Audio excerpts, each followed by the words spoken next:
going to be covering SI joints, sacrum, and coccyx today.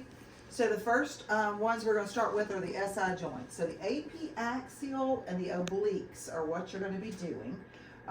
The AP axial is the Ferguson. Remember, that one can also be used for L5-S1, the lumbosacral junction. For females, what's our central ray angle? 35 degrees cephalic. What about for males? 30 degrees. Make sure you're on table bucky. You're going to be coming down. Make sure when you line up here that you're lining up your central ray at the actual IR, not out here, okay? Because it's going to vary because we have this angle on. Pull that there. And I'm just going to take this and put it to here. And so see here how it looks up here versus how it looks down there or there. So you want to go to the IR. Make sure you're checking that to make sure it's on it. Right there, the center. All right, so 35 degrees. Then I've got to be at my 40-inch SID. So I'm going to come down. Make sure you take your detent off to come down. Come down to 40.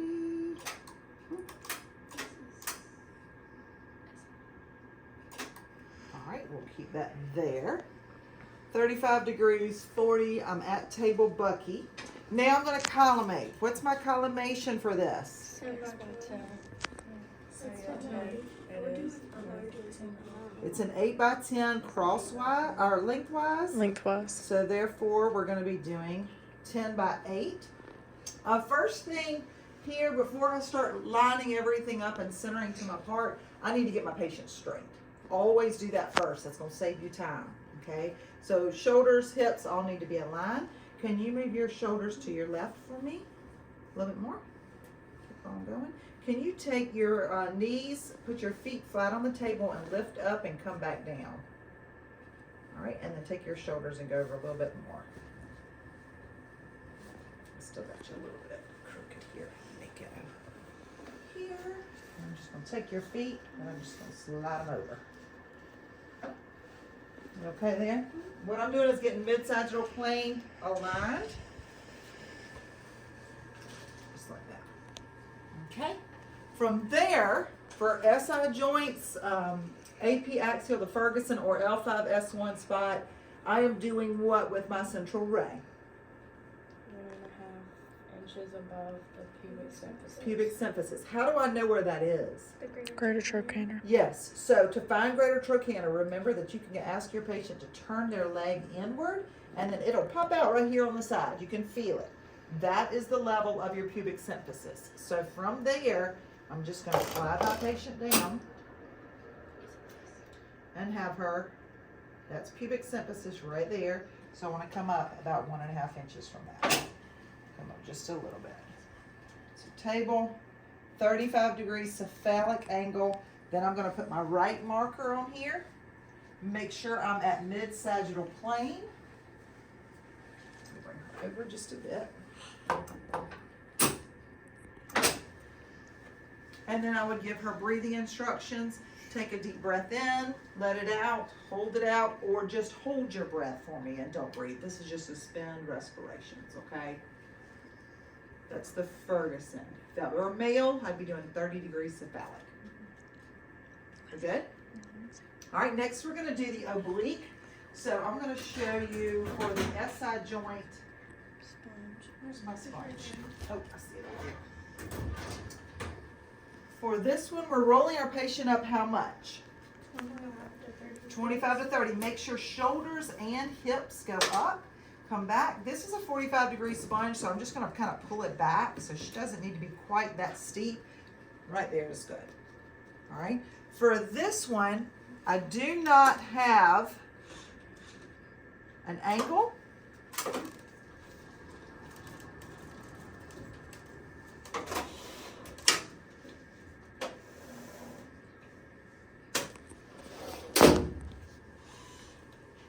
My collimation for this is going to be what? 6 by 10. 6 by 10. So I always think of my SI joint as looking like a river, right? Because it's a line that's connecting your sacrum and your ilia. And if you look at it, it's real squiggly. As it comes down, it looks like a river. So your collimation that is the tightest and the longest, well, not longest, but the tightest is that 6 by 10 to be able to capture that, right? So it needs to be real tight collimation. To find her SI joint, I'm going to find the ASIS, and then I'm coming in medially how much? 1 inch. With SI joints on obliques, which side is the side that we're seeing? Side up. The ASIS is there, coming in 1 inch. I would put my right marker, since this is her right SI joint, there. And I'd get her just to hold her breath. Don't breathe, don't move. That's an LPO oblique right SI joint is seen. I'd have to do both sides for comparison.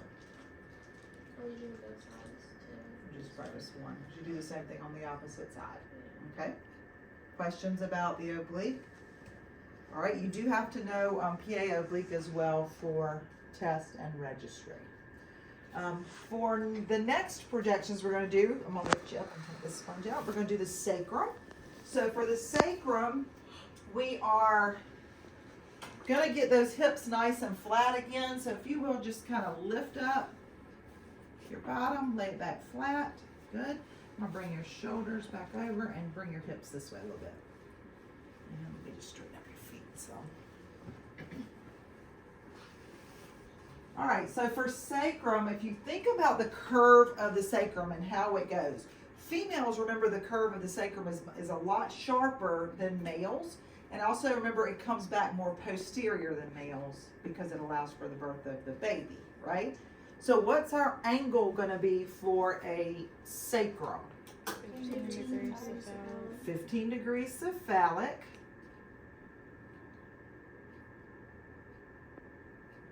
Come on. Here we go. Drop that SID back there. And then I'm going to come down, line up here. You're still lining the IR up, right? Not the metal bar? Always doing that. We're not going to have an angle on here. Okay. Yes. So for this one, I'm doing a 10 by 12 collimation. So open this up to 10 by 12. And then where are we centering for this? 2 inches above the pubic symphysis. Once again, how can I find pubic symphysis? Greater trochanter. Turn that leg in, find that greater trochanter. Right here is my pubic symphysis, and then I'm going to come there, and then I'm going to come 2 inches superior to that. Right there. And then I'm going to be mid-sagittal plane again. So I need to come midline.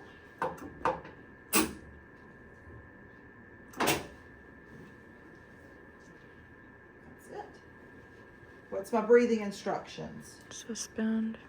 Hold your breath. For this one, because your sacrum is wider up here and then it gets narrow as you go to the bottom, it may be better to put that marker towards the bottom. You have less chance of it being in the sacrum. Questions about that? If I were to do this PA, how would I change my central ray? I would go caudal 15 degrees. Okay?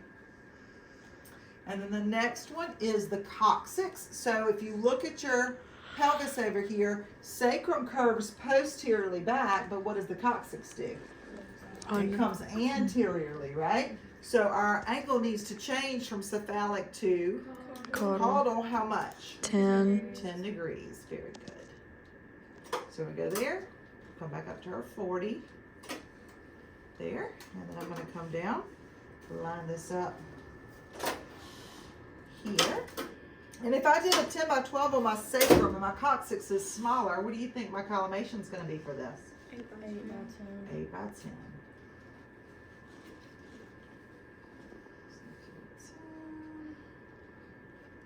And that's going to be 8. And same thing as far as centering, you're still coming in 2 inches above pubic symphysis, just like you did. The central ray is coming in the same place that you did for sacrum.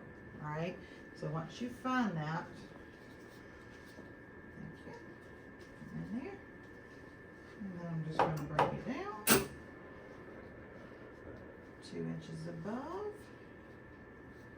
Make sure I'm at mid-sagittal plane.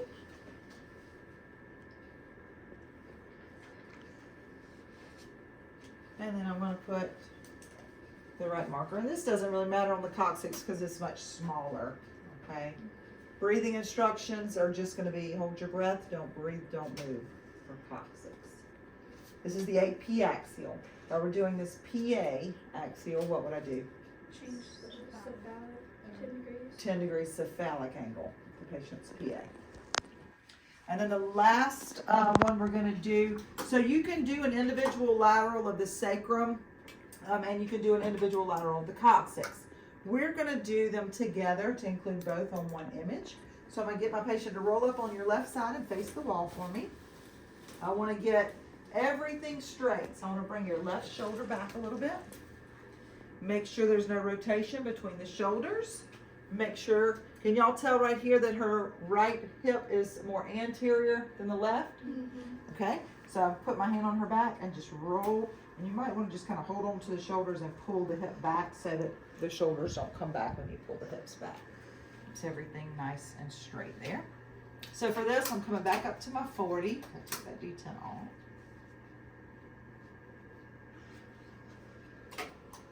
There.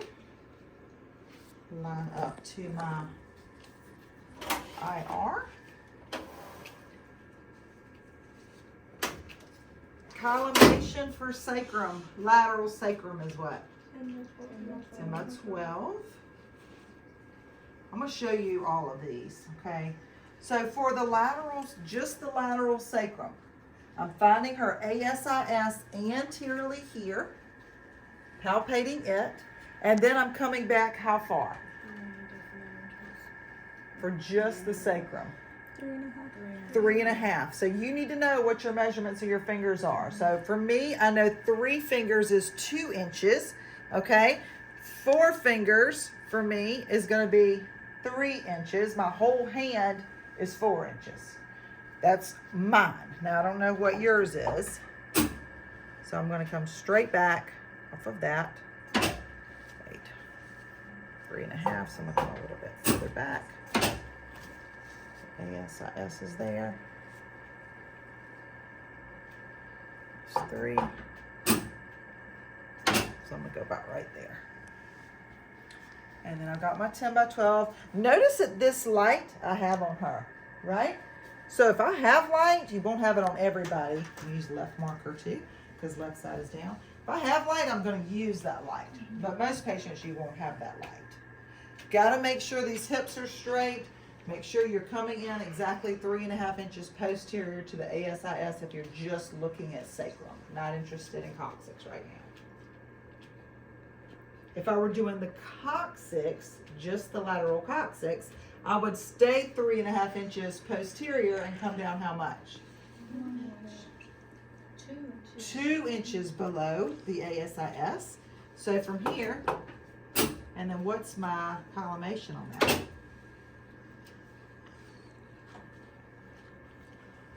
It's an 8 by 10. For just coccyx, put my left marker there. All of these would be hold your breath, don't breathe, don't move. Well, for in here for lab, we're going to put them together. So if I was at the ASIS, 3.5 inches posterior for the sacrum, I was 2 inches below the ASIS, 3.5 inches posterior for the coccyx. What's the middle point? Come up 1 inch down, 4 inches back. I could do 3.5 inches posterior, 1 inch below, right? And then I just open up that collimation. So I'm just going to come up to meet in the middle of that. I'm going to stay 3.5. It's 3 to 4. I would usually, for a female, do closer to my 3.5 or 4 because of the curve of the sacrum, and the male more 3 to 3, probably 3 inches for the male because they don't have that curvature of the sacrum as much as the female. And then open this up to a 10 by 12 to get both of them. Using my left marker, I got light again, so I'm gonna put light right there.